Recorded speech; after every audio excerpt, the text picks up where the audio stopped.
La leçon 12 d'herméneutique prophétie biblique porte sur les nations ou les révélations bibliques, les prophéties bibliques sur les nations. Alors, dans la Bible, on utilise au moins 3 termes principaux concernant les nations, pour désigner les nations. Dans l'Ancien Testament, il y a le terme go, donc G-O-W-Y, go, go, qui donne goïm, vous voyez, le païen, les nations différentes de celles d'Israël, n'est-ce pas? Et il y a donc ce terme, vous le retrouvez dans l'Ancien Testament, non distingué d'Israël. On parle de nations dans Genèse 10, 5, avant la naissance des nations d'Israël, les nations existaient. Genèse 10, 5, Genèse 10, 20, on parle, ce sont là les fils de Cam, selon leur famille, selon leur langue, selon leur pays et selon leur nation. Donc le terme nation existe avant qu'Israël puisse commencer, si vous voulez, à le péjorativer, c'est-à-dire à les rendre péjoratifs ou négatifs. Go, c'est l'origine du mot go, a la même racine que Gevan, en araméen ancien, et ça donnait naissance au mot goïm, le gentil. Mais en fait, ça c'est l'essence péjorative de ce nom que les Israéliens ont développé. Mais en fait, ça veut dire tout simplement nation. Et un autre terme utilisé en hébreu, comme en araméen d'ailleurs, c'est le terme Ouma, U-M-M-A-H, Ouma, qui veut dire peuple, tribu, nation. Nous retrouvons ce terme dans le livre d'Esdras, dans Esdras 4, 10, dans le livre de Daniel, Daniel 3, 4, Daniel qui parle de héros cria haute voix, voici ce qu'on ordonne au peuple, aux nations. Encore là, ce terme est utilisé de façon tout à fait positive pour couvrir, pour parler de toutes les nations qui étaient sous l'empire babylonien. Nous le retrouvons aussi dans Daniel 3, 7, Ouma, les nations, le peuple, n'est-ce pas, du monde, les tribus.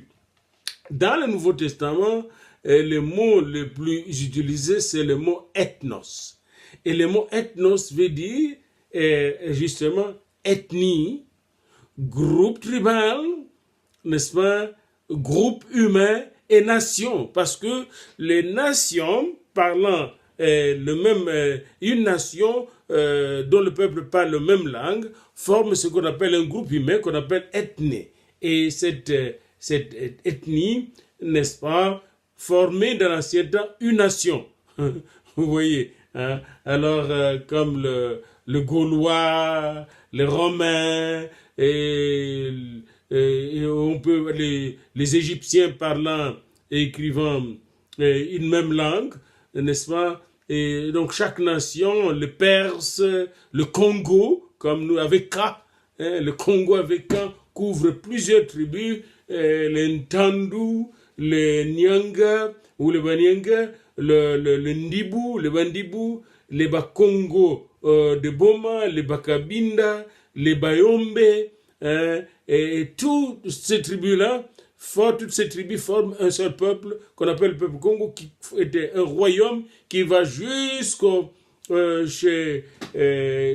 Angola et au Congo-Brazzaville avec différentes tribus, et ces tribus forment un seul royaume de l'ethnie Congo. L'ethnie était donc comme nation. Alors quand la Bible parle des nations, elle parle dans ce sens-là d'un peuple parlant la même langue, ayant la même culture, n'est-ce pas, la même vision du monde, la même façon de comprendre le monde. Alors, ce peuple, on le retrouve dans la Bible. Pour comprendre une notion comme la notion de nation, il faut regarder son origine dans la Bible, mais aussi sa fin. Vous voyez, c'est là que le livre de Genèse et d'Apocalypse joue un rôle. Alors, le premier principe herméneutique pour comprendre le concept de nation dans la Bible, et vous devez vous poser comme question, où est-ce que ces termes, nation, se retrouvent dans la Bible pour la première fois, pour savoir quelle est son origine. Et deuxièmement, vous allez voir où est-ce que ces termes se retrouvent pour la dernière fois dans la Bible. Et pour le terme nation, nous le retrouvons d'abord, avant tout, au commencement, dans le livre de la Genèse. Et puis, enfin, pour terminer, on le retrouve dans les livres de l'Apocalypse, la Révélation. Alors, ça c'est le premier principe. Le deuxième principe d'interprétation des termes comme le terme nation dans la Bible, c'est de nous questionner fondamentalement concernant la relation entre l'Ancien Testament et le Nouveau Testament concernant le traitement de cette nation. Comment de ces termes, comment le concept de nation est traité dans l'Ancien et dans le Nouveau Testament. Ça, c'est la deuxième chose. Troisièmement, quel est le rapport entre ce terme nation et la révélation du plan de Dieu pour l'humanité? Quand vous allez, beaucoup de gens négligent ce terme nation dans le Nouveau Testament et disent que Dieu ne parle pas, ne vise pas les nations dans le Nouveau Testament, le salut est personnel, ça n'a rien à faire avec la collectivité. Ça, c'est se tromper. D'ailleurs, la Bible insiste dans Acte 16, quand l'apôtre Paul reçoit cette grande question du geôlier de Philippe qui lui dit « Mais que dois-je faire pour être sauvé ?» L'apôtre Paul lui dit « Crois au Seigneur Jésus, tu seras sauvé, toi et ta famille. » Déjà, l'apôtre Paul, dans sa réponse, élargit le salut à toute la famille, pas seulement à un individu. Parce que l'apôtre Paul savait bien, si un seul individu est sauvé et sa famille n'est pas sauvée, il risque de retomber. Voyez-vous, hein? Alors, c'est pourquoi, même quand Noé était sauvé, il était sauvé avec sa femme et ses enfants, Shem, Cam et Japheth, et les femmes de ses enfants, ensemble, ils étaient dans l'arche de l'alliance. Quand Abraham était touché, eh bien, tous ses descendants furent aussi touchés. Isaac, Jacob, n'est-ce pas, tous les enfants de Jacob furent touchés, même par la parole du salut qui est venue par Joseph. Le salut personnel, certes existe, mais ce salut personnel n'a de sens que dans la mesure où il touche, n'est-ce pas, nos familles. Et la bénédiction d'Abraham était donnée à Abraham pour toutes les familles de la terre. Retenez ça bien. Et dans le Nouveau Testament, il y a un verset qui me tient à cœur. Et celui de Matthieu 25, 31. Ouvrez vos Bibles dans Matthieu 25, 31 et vous allez lire cela ensemble avec moi. Lorsque le Fils de l'homme viendra dans sa gloire avec tous les anges, il s'assiera sur son trône de gloire. Toutes les nations seront assemblées devant lui. Il séparera les uns d'avec les autres, comme les bergers séparent le brebis d'avec le bouc. Et il mettra les brebis à sa droite et le bouc à sa gauche. Toutes les nations. Pour Dieu, les nations ont un rôle à jouer dans l'histoire même du salut. Dans le Nouveau comme dans l'Ancien Testament d'ailleurs. Et le jugement va s'exercer non seulement sur les individus, mais aussi et surtout sur les nations.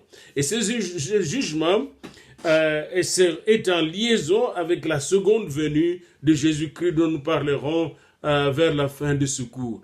Donc retenons ces principes de base qui consistent à rechercher ce concept, un concept donné comme le concept de nation dans l'Ancien, dans le Nouveau Testament, et en le recherchant, on regarde comment on traite ce concept dans l'Ancien, puis comment on le traite dans le Nouveau Testament, et quel est le rapport de ce concept avec le plan du salut en Jésus-Christ.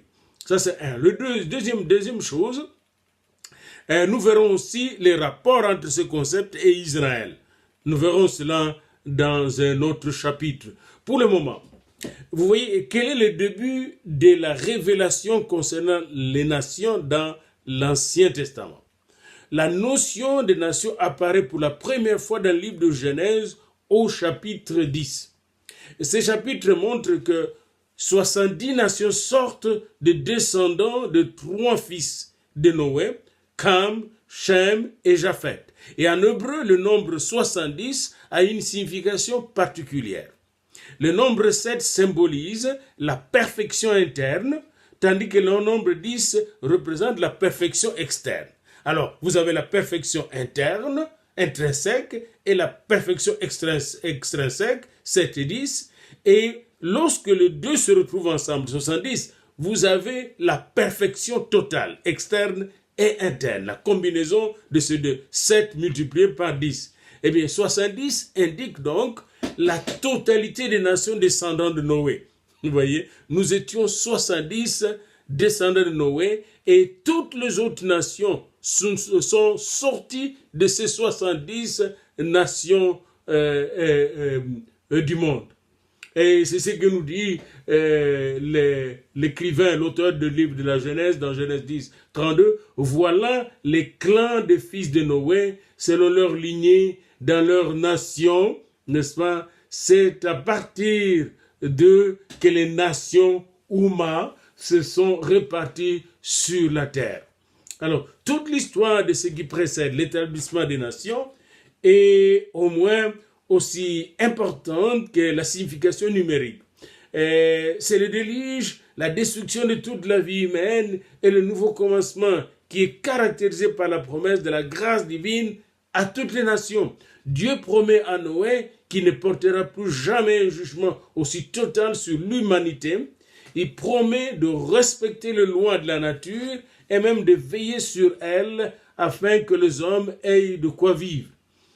Tant que la terre subsistera, dit-il au chapitre 8, verset 22 de Genèse, Genèse 8, 22, tant que la terre subsistera, les semailles et la moisson, le froid et la chaleur, l'été et l'hiver, le jour et la nuit ne cesseront pas. Et Dieu scelle cette promesse par l'arc-en-ciel. Dieu dit, voici les signes, il met un signe, de l'alliance que je place entre moi et vous, ainsi que tous les êtres vivants qui sont avec vous pour les générations, tous les êtres vivants, les animaux y compris, n'est-ce pas, et qui sont avec vous pour les générations à venir, je place mon arc dans la nuée et il sera un signe d'alliance entre moi et la terre. Cette alliance cosmique concerne toutes les nations et tous les êtres vivants. Et la base de l'établissement des nations, ce n'est donc rien de moins que l'amour même et la bonté de Dieu créateur manifestés par cette alliance cosmique avec Noé. Une alliance éternelle de grâce. Et cette alliance n'est pas excluse de l'alliance dans le sang de Jésus-Christ. Bien au contraire, c'est dans ce cadre de l'alliance cosmique que l'alliance du calvaire, la nouvelle alliance par le sang de Jésus-Christ, prend toute sa signification et son ampleur. Le point de départ donc de l'histoire de notre relation avec Dieu est dans les nations. Dieu commence par toucher les nations. Et dans le Nouveau Testament, comme nous le verrons dans la leçon qui suit, Dieu va venir guérir les nations. Dieu cherche à guérir les nations. Dieu veut guérir les nations. Dieu va guérir les nations à la fin de l'histoire. Nous verrons cela dans la cassette qui suit. Mais pour le moment, dans cette leçon, retenez le fait que dans Genèse 10, on voit le commencement des nations. Et ce commencement des nations qui justement gravite autour de la symbolique de la tour de Babel, ce commencement de nations vise à nous expliquer l'importance de toutes les nations devant Dieu. C'est toutes ces nations qui sont symboliquement résumées par le chiffre 70 nations de la terre.